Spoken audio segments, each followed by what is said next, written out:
Okay, so continuing with on the theme, and I'll keep it to like 2-3 minutes on the theme of if one who suspects virtuous people, and it gives the example in Gemara Shabbos 97a. Why was Moshe punished? Let's see. Moshe, after Moshe performed wondrous acts, it wasn't a contradiction to the concern that he expressed, as he was the one who had asked Hashem to give a sign to prove his authenticity. Clearly, these wondrous acts worked to earn the Israelites' belief. So, what exactly was Moshe's mistake?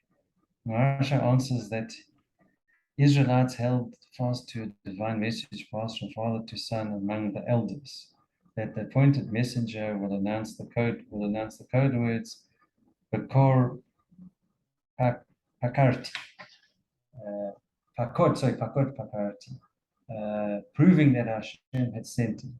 Apparently, Moshe wasn't aware of the significance of these words, and he was therefore asked for a sign of wonder to guarantee that the Israelites would believe in him.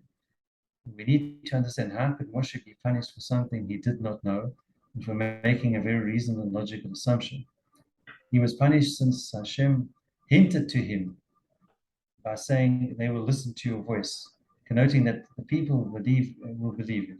Given Moshe's spiritual level, it was expected that he would decipher that discreet hint and comprehend that there is a secret code that would be understood by the leaders of Bnei Yisrael.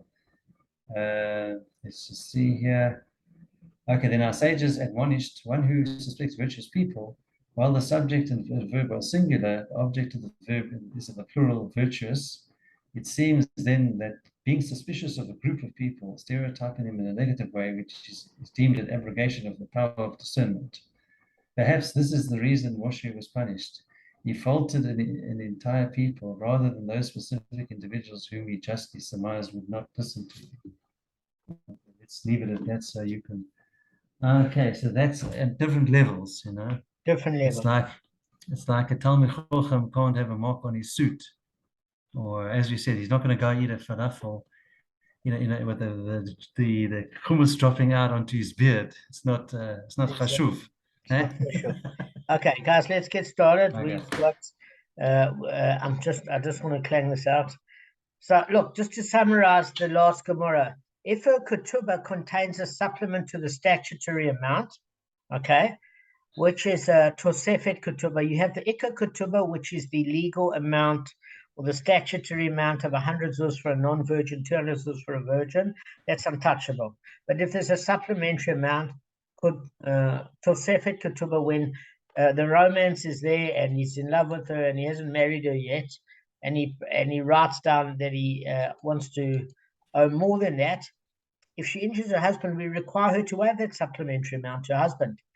And how does she do it? At the discounted rate, whatever is prepared to give her the amount cash. Because what we said is that's all very great for her to waive it, but what happens if her husband predeceases her? Then that's great, but he doesn't feel the benefit. Guess what? She gets it. If they get divorced, guess what? She gets it. And you might say, well, if they get divorced, then in that particular case, well, he feels the benefit. But we don't want him to get divorced from her in order to recover his injury. So what she has to do then is take a supplementary amount of the ketubah and sell it at a discounted rate. She doesn't feel irritated with her and wants to get the divorce in order to get that settlement. So that's why she has to sell it for the discounted amount, to answer Gavin's question last time. I thought about it. Okay. Now, if a ketubah doesn't contain a supplementary amount, the law depends on the amount of damage, right? If the damage equals or exceeds the amount of ketubah, she must waive a ketubah to her husband at the discounted amount, to which she can get a buyer to give her the cash. Why? Because even if she doesn't do this, there's no deterrent for a divorce. In essence, guess what? She damaged her husband. So she created this lack of protection to herself. But if the damage is less than the amount of the ketubah, she basically keeps the ketubah and pays nothing until the marriage ends. Whether or not he can suck it up, who knows? But if the marriage ends, he can kind of force it by just saying, listen, I'm deducting damages and whatever it is, here the medical bills, and you just get the money for the balance, because we used an example of a tam ox. Why do we pay the tam ox? Well, very, very simple. In Babylonia, we do not pay a knas. We don't pay penalties. We only pay mammon, compensation. So what's the best way to make sure you're going to get yourself sorted out in Babylonia? I'm not saying this is the only reason. It is a reason. You take the body of the ox, and you take, obviously, for tam, half the damages up to the value of the body of the ox, but that's your collateral, because you can't collect penalties out of Babylonia. The courts don't issue penalties. So the ox is basically, once you've got possession of it, possession is 9/10 of the law. And good luck for the original owner trying to get back his ox. So it's the same thing here, is that if they do get divorced, the court can't stop him from deducting the amount she damaged him.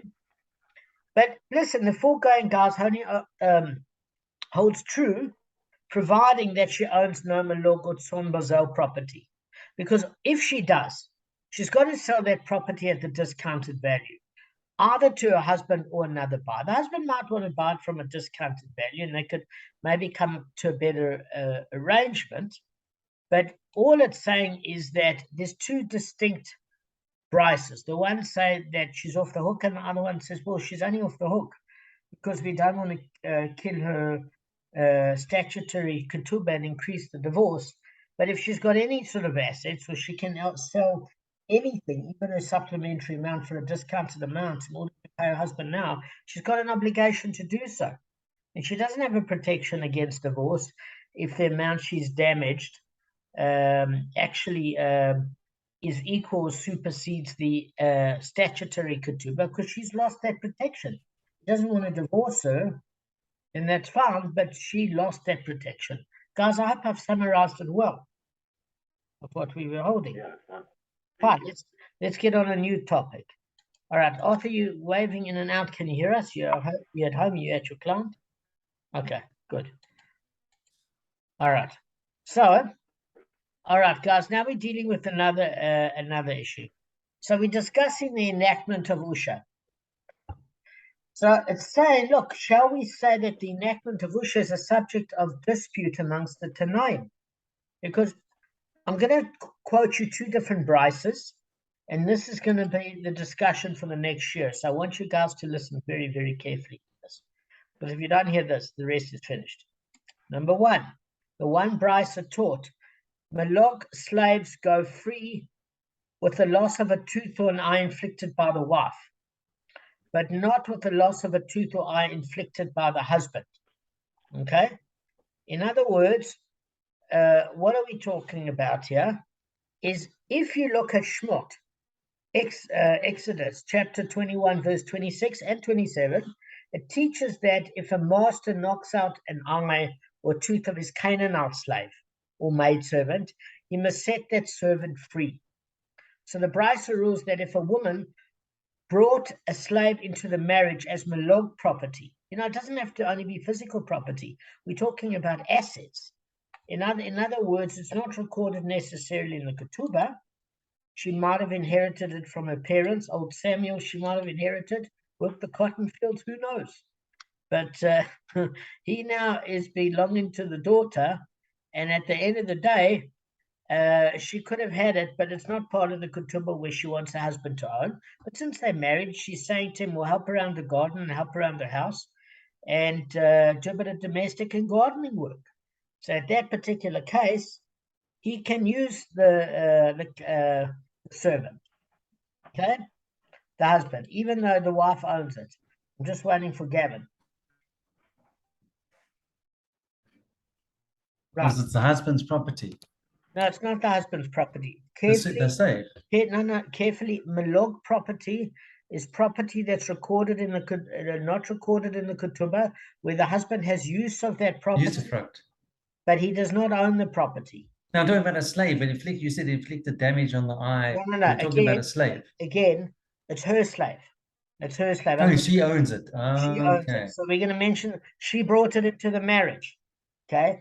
As an asset. Yeah, he can get that servant to wash the car, clean the dishes, or do whatever he wants, but it's her servant. It's a family heirloom.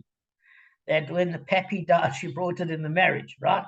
Or she might have had Tembi working for her before, we don't know, but brought her in the marriage because honest and raised the kids well of her first marriage. She's come in, Canaanite slave. So he can use that sort of service, but he doesn't own the servant, right?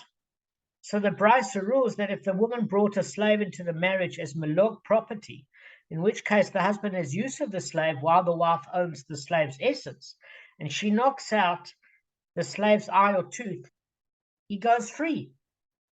If, however, the husband knocks out the eye or tooth, the slave does not go free because the husband does not own the essence of the slave. That's according to Rashi. Because again, we're going with the enactment. We're going with that particular thing where there was Reish Lakish and Rav Yochanan. Generally, we hold according to Rav Yochanan. In 3 cases, we hold according to Reish Lakish. And one of them is what establishes ownership is the title deed. It's not the use of produce. That's a discussion amongst the Tanaim. So we are now quoting 2 different brises. You're going to understand how complicated it's going to get. So, brisa number 1 taught, malog slaves go out free with the loss of a tooth or an eye inflicted by the wife, but not with the loss of a tooth or eye inflicted by the husband. You can understand why. Because the essence of ownership is tantamount to the title deed and not use of service of that particular slave. It's who owns that slave, okay? So that goes according to Reish Lakish. But, guys, it was taught in another brisa, malog slaves go out free neither through the loss of an eye or a tooth inflicted by the husband, nor through the loss of a tooth inflicted by the wife. Now, that might seem a little bit confusing because it seems contradictory initially upon looking at it. Why? We understand why basically we don't understand now if the essence of the ownership belongs to the wife, why if she assaults the slave, he doesn't go free. We do understand why the husband who assaults the slave doesn't go free, because it's not his to emancipate. You get what I'm saying? Will he be prosecuted? Absolutely. But the slave still doesn't go free. So we just don't, at this point with the second brisa, understand why the slave is not emancipated when the wife hits and knocks out his eye or his tooth. That's the question so far. The husband, we explained why. He owns the usufruct, the produce, the service levels, but not the ownership. Okay? Right. So, in general, in cases not involving milog property, according to Rashi, if someone has rights to the produce of a certain property for a limited period of time, he is not considered the property's owner during that period, as Reish Lakish stated. And that is in Halacha. You can look at that in the 88 stuff. Okay? Now, there are those who suggested this interpretation assume that everybody agrees that ownership of the rights of the produce of the property is not tantamount to ownership of the property's essence. In other words, guys, the base position when we're having this discussion is quite clearly that we're going according to Reish Lakish. That's the premise upon which this discussion has been built. Because if you don't have that, you have too many variables. So since that is the case, why does the slave not go free when the wife hits his eye or his tooth? That's what we've got to discuss. Okay. So the Gemara is saying, is it not about the following issue that they disagree? That the one who says that the slave goes free through an injury inflicted by the wife does not subscribe to the enactment of Usha. And the one who says that the slave goes free neither through an injury inflicted by the husband nor through an injury inflicted by the wife subscribes to the enactment of an Usha. So in other words, again, if the slave goes free through the injury of a wife, but not through the husband, It's implying they do not subscribe to the enactment of Usha. But they're saying if the slave does not go free, neither through the assault of the wife nor the husband, they subscribe to the enactment of Usha. Now, we've learned enough about this for me to ask you guys why. Why? I don't want to why the slave doesn't go free? Yes, with the enactment of Usha. Because it has to protect the husband. Say if she knocks out the tooth or whatever, if that slave belonged to her and she wasn't married, then the slave would go free. But because she's married and he's got the usufruct, the usage of the slave, he's got some sort of holding on that slave, so that slave can't just go free. Perfect. May Hashem bless you in Olam Haba. Amen. This is a brilliant, perfect answer. So let me just unpack it for you guys exactly like Gavin described. I cannot do better. I can just break it up in steps. So those who subscribe to the enactment of Usha maintain that although, in general, a right of a usufruct is not tantamount to ownership of the property's essence, like with the father and son, as we learned before. The sages in Usha strengthens a husband's level of control, right? It's almost that right of usufruct of his wife's malog property has created almost a level of ownership in the property's essence. So accordingly, a malog slave whose eye or tooth is knocked out by the wife does not go free. But the question is, how does the slave go free? Well, in essence, we're saying, but although the level of ownership has increased, it's a level of control, guys, not a level of ownership, because exactly as Gavin said, the slave doesn't go free if the tooth is knocked out by the husband himself either, because the husband doesn't own the slave completely. The wife owns his essence. He just has use, but that use is enough to have control, but not ownership. So in essence, they both have quasi-ownership and control. Okay? So in other words, the husband doesn't have the ability to emancipate that aspect of the slave. Okay? And obviously, those who do not subscribe to the enactment of Usha maintain that a husband's ownership of the rights of the produce of his wife's malog property is no stronger than the ownership of anybody else who owns the rights to the produce of a second person's property.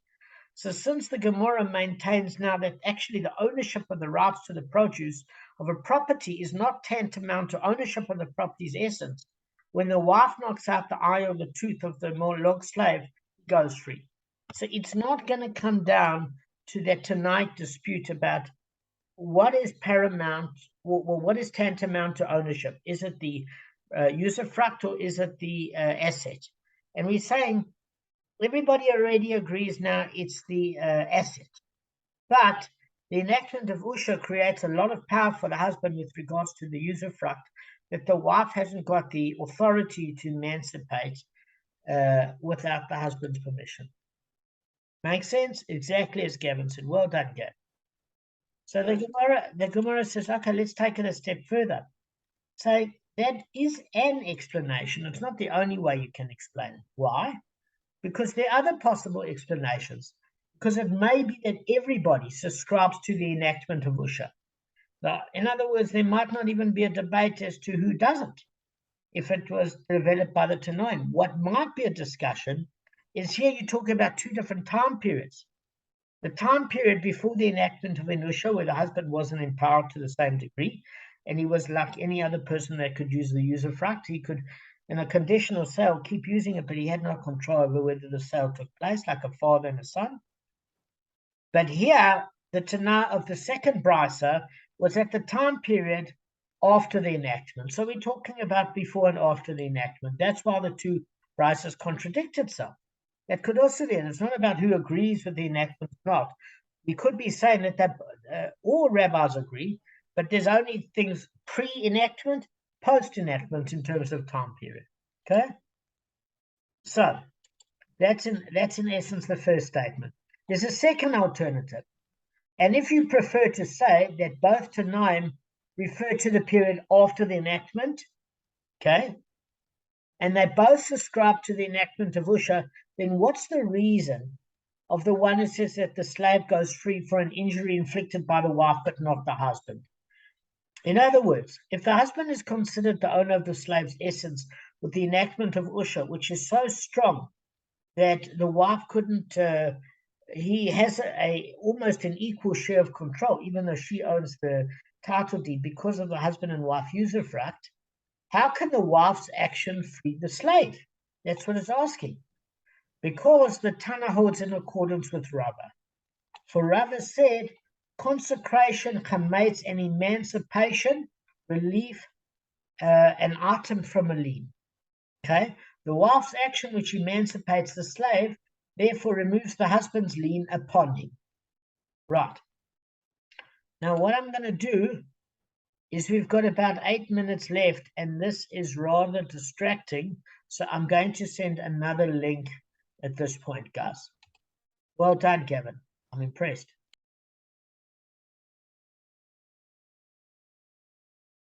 All right. So just for editing purposes, the background's become quite loud. Oh, how come the screen's disappeared? Are you just relaxing? Do you prefer it when your TV's not on? No, sometimes it just does that. I don't know why it does it. I'm back. All right.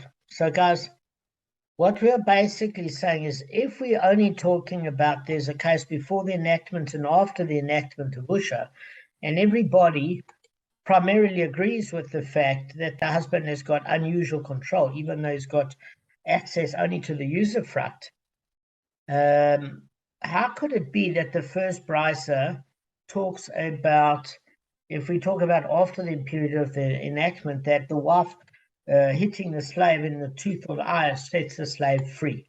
If you say that this is after the period of the enactment of Usha, and they all agree of the husband's control. So Rava poses a different solution, and he says consecration, chamates, and emancipation, release an item from a lien.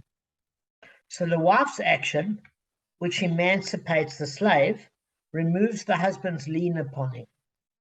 Okay, so let me explain to you what I mean. Okay, Rav is referring to a special type of mortgage known as an apotiki. Does anybody remember what an apotiki is? If you don't, it's okay.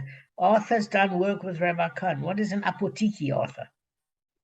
Apotiki is I know. Apotiki is basically a lien on a movable thing, on a slave. Sure. Arthur, I'm impressed. May you be blessed with the best Olama bar, live to 120. Amen. Say amen, Arthur, to a broker. In good health, in good health. Okay. Amen. And that is exactly it.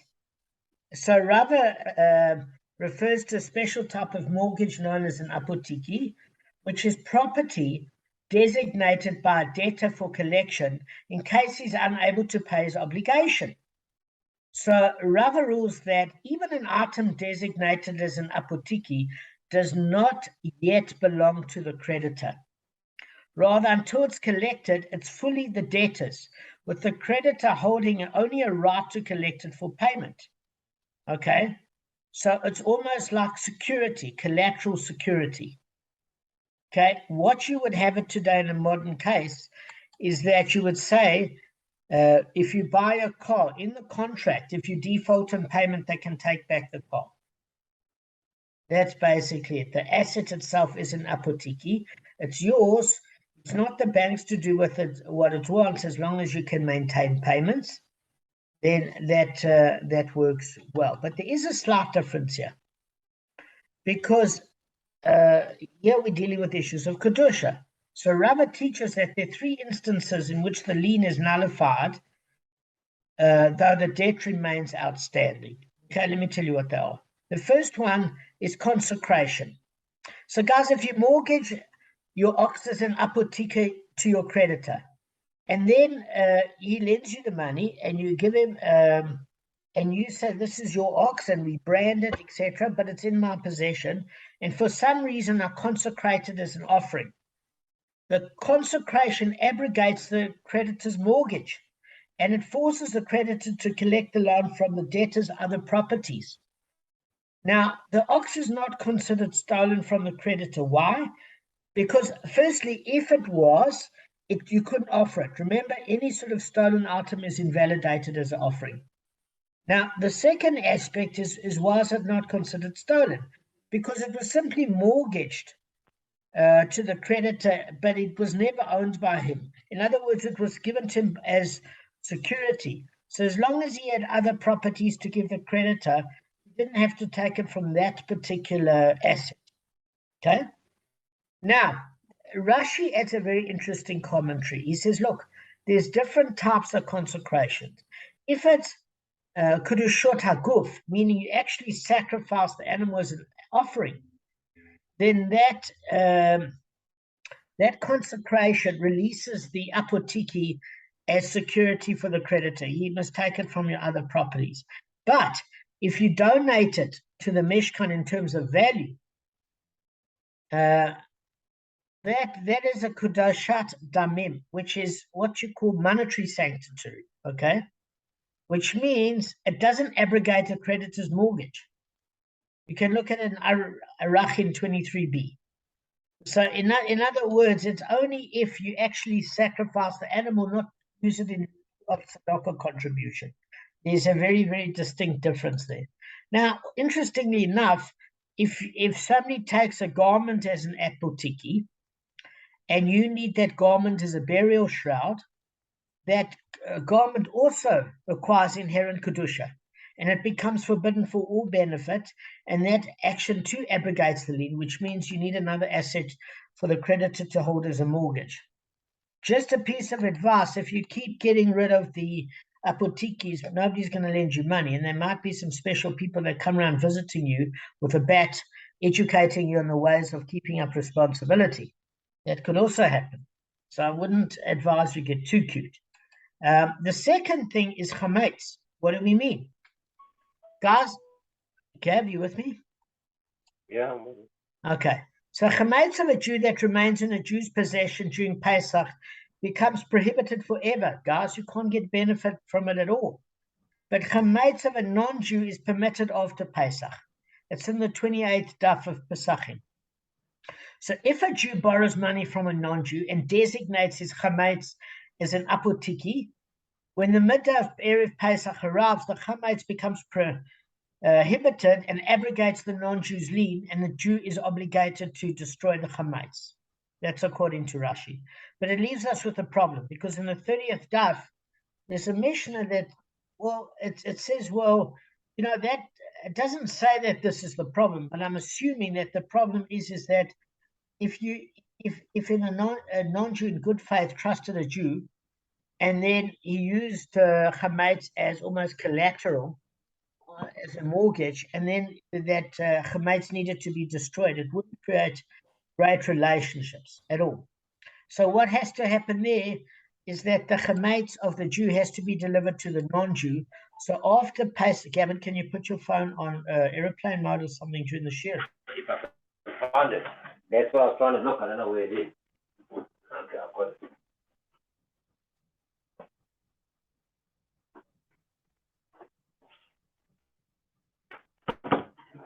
Okay. Find it. Help me to find it. Thank you. No problem. So what we're saying is here is that it has to be deposited with the non-Jew prior to Pesach as security for the loan. That way, after Pesach, the non-Jew can keep it. Otherwise, it's going to create anonymity, that's for sure. Now, the third way to get rid of an apotiki is emancipation. So you own a slave, you borrow money, you lend the slave to for work and labor, whatever, to the person that lent you money, the creditor, and you as the debtor decide one day you want Ahmed to go free. He's had a lousy life. Then you can, but then you better find another property at which the creditor can use as a mortgage, because emancipation frees a slave from the apotiki responsibility. Okay, so what we are saying is here what could happen is that this emancipation of the salt is so strong that it can remove, according to the opinion, the enactment of Usha, where even if the husband's lien on the slave is pretty strong because of the usufruct, it could in fact be stronger. And therefore the husband doesn't have control if his wife assaulted the slave. That action caused the slave to be emancipated, irrespective of the fact that he's got added rights and benefits. That's what the Gemara is proposing. And it's saying, listen, this statement of Rava, is it a subject of dispute amongst Tanaim? In other words, Rava's ruling explains the first brisa, right, as to why when the wife assaults the slave, he goes free. But the second brisa rules that the slave does not go free through the wife's action. So apparently then we've still got the dispute that it seems that the Tanaim that dispute Rava's ruling that emancipation breaks a lien. So we're saying, what's the story? The Gemara says no. It actually might be that everybody agrees with Rava's ruling here. But here the rabbi strengthens the husband's lien through the enactment of Usha so that it cannot be broken through emancipation. So what we are saying is like, look, the second brisa holds that the enactment of Usha made the husband's lien so strong that he is actually considered to have certain sense already purchased hermenlog property. So any action the wife takes to free the slave, in which the husband technically acquired the slave, because that's how strong his usufruct rights are, doesn't free the slave. But in the case of an ordinary lien, say for example, I borrow money and I give my slave as an apotiki to the creditor, and as a debtor, I don't emancipate the slave, but one day I lose my temper and I smack the slave's teeth out. In that case, I have to emancipate the slave, and then the creditor can do nothing about it because there's no special enactment of Usha that makes the creditor's apotiki lien so strong. But I have to find other property at which the creditor can use as security. But so it's different with an ordinary lien compared to the husband's lien. Does that make sense, guys? Yeah. Okay, very straightforward. So there's a third alternative here. Okay. Now, if you prefer to say that everybody agrees that those Tanaim do not subscribe to the enactment of Usha, and here they disagree as to whether ownership of the rights to the produce of a property is tantamount to the ownership of the property's essence. So now it seems as though we're almost going backwards. We're saying, hang on a second. You're still assuming that it goes according to Reish Lakish. Maybe there's some opinions that don't agree, Kevin, that it goes according to Reish Lakish. Maybe the essence of the produce is actually tantamount to ownership of the property's essence. Maybe it's not so clear cut. And maybe we believe there's Tanaim that do not subscribe to the enactment of Usha. So then accordingly, the husband's lien on the slave's work is the same as anybody else, guys, who owns right to the produce of an object belonging to another person. In other words, there's no special strength that the husband's one has according to that explanation, if you want to say like that. So the first brisa holds that the slave goes free. Why? Through an injury inflicted by the wife, because the husband's rights to the work doesn't have any effect on the wife's ownership of the slave's essence. Because we're saying there might be those that don't believe in the enactment of Usha. Furthermore, the husband's lien has not been enhanced at all. And secondly, because the one argument you're saying that the title deed has the strength of the essence. But the second brisa has a different opinion. It could hold that the slave doesn't go free through the wife's actions because the husband's rights to the work as the usufruct are tantamount to ownership of the slave himself, as if he were ruling according to Rav Yochanan. However, the slave also doesn't go free through an injury inflicted by the husband because the wife still retains actual ownership of the slave. So what we are saying is, yeah, it's almost a combination of Reish Lakish and Rav Yochanan, that in order to basically free the slave, you need total ownership, not control. Does that make sense? There's a difference between control and total ownership. So we are saying, even if you don't hold by the enactment of Usha, in which case if the husband, if the wife hits the slave goes free. You're holding by the second one, that in actual fact, if the husband hits the slave doesn't go free, even though we say that the produce might be tantamount to the essence. It's because the wife still owns the title. Okay, so that is another discussion. And we say, look, but we thought we resolved this issue with Reish Lakish. Okay, so we're saying, obviously, they disagree as to whether ownership of the rights of the produce of the property or the title deed is tantamount to ownership of the property's essence. So now we're going to go back to a Tanaic argument, but just know, guys, that Kevin, you're falling asleep. Just know, guys, it goes according to Reish Lakish, just so you know. So if you're looking at a similar dispute of the following Tanaim, it was taught in a brisa: if one sells his Canaanite slave to another, and the seller stipulates that the buyer that the slave should remain his for 30 days to serve. Okay. So let me just explain to you what this means. So I say to Kevin, listen, I'm selling you my slave, but I need him for the next 30 days because he's a construction worker and I need him to fix stuff in my house. So you've bought him, but in essence, I'm giving you, you've bought him now, but in essence, I've given you a bit of a discount because I actually need his expertise for the next 30 days while I'm building a house. And Kevin says that's no problem because I'm only moving into my property in a month and a half. But let's do the transaction now. And at that particular place and time, I'm going to need him for construction. Kev, you falling asleep? No, your eyes are closing, buddy. That's like a reflection on the glasses. That's what it is. I must remember that line.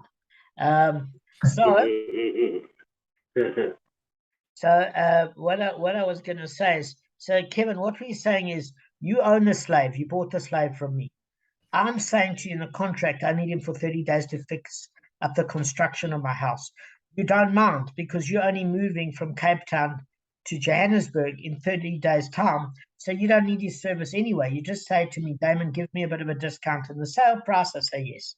So in other words, I own his labor for the next 30 days, but you from today own him as a slave. Right? Now, there is an issue about the rule of there's the rule. Rabbi Meir says the first one, the original owner, is subject to the rule of a day or two if he should strike the slave and cause his death, because the slave is still under his authority. So what are we talking about here, guys? Let's go back a step. I want you to go to Shmot in Exodus chapter 21, verse 20 to 21. Okay? Chapter 21, verse 20 to 21 in Shmot in Exodus. It says, if a man strikes his male or female slave with a rod, and he dies under his hand, he shall surely be avenged. However, if the slave survives for a day or two, he shall not be avenged, for he is his property. So what is this dealing with? We learned this in Sanhedrin with Rav Simcha Steinhauer. The verse deals with a Canaanite slave. So should his Israelite or Jewish master strike him and kill him, the master is liable to the death penalty because he's killed a human being.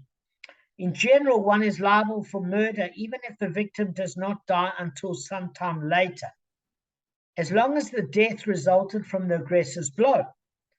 But in the case of a master, however, the Torah decrees that he's liable for murder only if the slave dies within 24 hours of being struck. If the slave survives more than 24 hours, the master is exempt from punishment. So the words a day or two are meant to teach that the day spoken is a full 24-hour period, even if it overlaps in 2 days of the week. What do we mean? This slave was struck at 2 p.m. on a Tuesday. until 2 p.m. on a Wednesday, if the slave gets up at that point and he survives, there's no death penalty. But if he dies during that period, there's a death penalty for the slave master. Any other person, there's a death penalty if he dies 2 weeks later or whatever the case may be. If that slave dies within 24 hours, the master, even though it's a Canaanite slave, the Jew gets the death penalty. Okay? Right. So now this is the case we should talking about. So what do we have here? Is we say, look, who's the master of the slave? Okay, so what I'm saying is, should anybody else strike the slave, he would be subject to immediate death penalty, even if the slave died more than 24 hours after the blow. So Kevin, let's take our case, you and I. Let's use the word Shimon and Levi. I don't want to talk about terms where we've killed somebody. So Shimon said to Levi, here, buy my slave. And Levi said, fine, I'll buy the slave. But Shimon says, I need the slave for 30 days to finish my house. Levi said, give me a bit of a discount on the slave because I'm moving from Cape Town to Johannesburg and I only need the slave in a month and a half. They said, deal done, discount slave, transfer of ownership immediately, subject to Shimon being able to use the slave for the first 30 days. But who really owns the slave? Levi. Who's getting use of the slave's services? Shimon. So if this is the case, if Shimon, who has this slave under his care, gives the slave a clap with a rod and the slave dies after 24 hours, do we see Shimon as the owner because he's entitled to the slave's service? Or do we see Levi as the owner because he actually bought the slave? And the implication is, should the slave live more than 24 hours, but he died on the first day, and we don't hold that Shimon is actually the owner or part owner of the slave because of his ability to get service from the slave, Shimon would get the death penalty. If we say that Shimon, because there's this arrangement, is also co-owner of the slave due to his getting the benefit of the produce, the usufruct, the service, then if the slave died after 3 or 4 days, Shimon does not get the death penalty. Okay? So that's what we're asking. All right, guys, Kev, can I ask you a favor, my big friend? Can you stand up and stretch for a minute? And we just do the rest of these 10 minutes standing up. Do you mind? 5 minutes, or 7 minutes. I've got someone at 20 minutes. past. Okay, but I'm saying, can you Okay, stretch for 7 minutes to stretch up? Just do some star jumps, Kevin. I Just do ran like this 10 morning minutes. and also Guys, got we need to cover a bit of ground. Come on, I need a few minutes, just a few minutes. carry on. I just Okay. Yeah, stand up. You'll be fine then. So, okay, Rabbi Meir is saying, okay, the first one, in other words, the original owner is subject to the rule of a day or two if he should strike the slave and cause his death, because the slave is still under his authority, okay? Meaning, Rabbi Meir rules that although the first owner sold the slave, his right to his service for 30 days qualifies him as the owner in regard to the law of a death occurring more than 24 hours after a blow. Okay? Because the verse states, if a man, basically, the slave in question is still bound to work from the original owner for 30 days. Okay? So he's under the authority of the person he's working for rather than the person that actually owns him, because that's the environment he's in. So if the new master strikes the slave during the 30-day period and the slave dies, well, then 24 hours later, the new master is liable to the death penalty. So what Rabbi Meir holds is that the produce is tantamount to ownership, the service levels, not who owns the title deed. Right. Now, Rabbi Akiva is of a different view. Sorry, Rabbi Yehuda is of a different view. Rabbi Yehuda says the second owner is subject to the rule of a day or two because the slave is his property. So Rabbi Yehuda is saying that he owns the slave in terms of title deed. So therefore, it's not just a right to his labor, It means that the buyer is not subject to the death penalty if he strikes a slave and he dies more than 24 hours later, even though the slave is still bound to work for the original owner. But if the original owner strikes the slave, he's liable to the death penalty, even if the slave survives for more than 24 hours.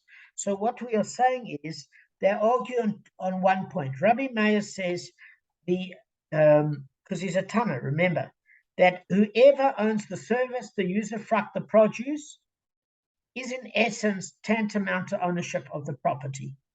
Whereas Rabbi Yehuda is saying whoever owns the title deed is actually in control, because that is his property. So we want to understand Rabbi Yehuda's view. So, okay. Now, what we're going to do is we say, now that we know their view, because about how they view property and ownership, we're asking the opinion of Rav Yossi. So Rav Yossi said both are subject to the rule of a day or two. This one, the original owner, because the slave is under his authority, and this one, the buyer, because the slave is his property. Meaning, Rav Yossi is uncertain about who owns the rights to the produce of a property. Is it tantamount to ownership of the property's essence, in other words, the title deed, or is it not tantamount to ownership of the property's essence, but rather tantamount to the service levels, produce, usufruct? Because if you've got a doubt as to really who owns the slave, who gets the capital punishment leniency about the 2-day grace period, where if the slave survives, there's no death penalty? And he's saying he's not 100% sure. So he provides those leniencies to both the original owner and the new owner, because the one owns him now, but the other one's making use of him. So he's saying we don't know. So let's view leniently that we don't give the slave owner, the master, the death penalty. Now, Rav Eliezer is actually very strict. He says, listen, neither is subject to the rule of a day or two, meaning both of them have lost that special leniency and protection. Why? Because the buyer is not under, the slave is not under the buyer's authority, because he hasn't worked for him yet. And the original owner does not control the slave, because it's no longer his property. He sold that slave. So therefore, neither really owns them strictly. And what is Rav Eliezer's reason? So Rav explains, because there's a specific pasuk that says, with regards to the 24-hour leniency, he shall not be avenged, for he is his property. So the words his property imply, guys, not a partial ownership, but sole ownership, meaning usufruct, service levels, produce, title deed. In every way, the property is yours. You're not sharing it with anybody. And that would be where the leniency would kick in, because it would fulfill the pasuk, the leniency states, for he is his property.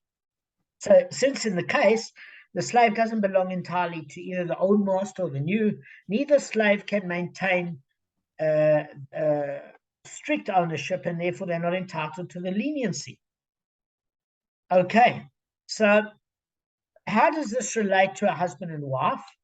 Well, Rabbi Meir says that the produce is tantamount to ownership. Rabbi Yehuda says that the title deed is tantamount to ownership. So they would also disagree regarding a husband's ownership of the work of a milog slave would prevent a slave from going free as a result of being injured by the wife. Okay? So in essence, that's what, in other words, there's an obvious question. If Rabbi Meir holds that ownership of the rights to the produce of the property is tantamount to the ownership of the property's essence, he should rule that neither the buyer nor the original owner is subject to the law of a day or two.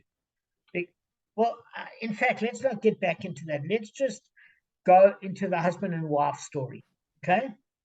In essence, I'm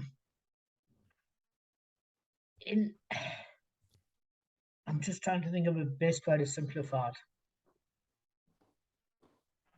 So, okay, so in other words, if if Rabbi Meir holds that the property's essence is the reason that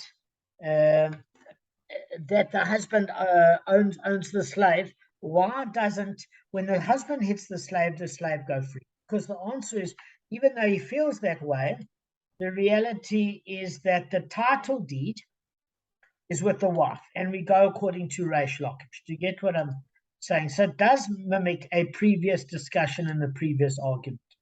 That's for sure. So in other words, the Milog slave doesn't go free through an injury inflicted by the husband, because the ownership of the rights to the produce of a property is tantamount to ownership of the property's essence. So if the slave's essence still belongs to the wife, it's not enough power to emancipate that aspect of the slave, because it's going according to almost Rav Eliezer, meaning neither one has full control. So the Gemara says, okay, so are we going to go with Rabbi Meir and Rabbi Yehuda? In other words, whose view does the Amima stay to the court? Because Amima makes the final verdict. Okay, a husband and a wife who sold Milog property have done nothing of legal consequence. The sale is void. Why? Because at the end of the day, they can't release the slave, because neither party really owns the slave in entirety. They both have different rights. It's not like an equal partnership where they own 50% of the usufruct or his services as well as the title deed. The one owns an aspect of him, meaning his labor, and the other one owns an aspect of him, meaning his legal property. But together they don't really have anything in terms of a agreed partnership. So who does that accord with? Rav Eliezer. Why doesn't it accord, guys, with Rabbi Yossi? Because Rav Yossi would say, in essence, they would both own it together. Rav Eliezer says no. We're saying that there can only be one real owner. So when you've got two partners that sell an ox or sell a slave that they mutually own, they both have use of the usufruct. They both have use of the title deed. They both own the title deed and the essence of the service. So in that particular case, they can sell it as partners because they've got equal share in the same sort of rights. But here, where the husband can only benefit from the service and the wife from the ownership, it's a problem.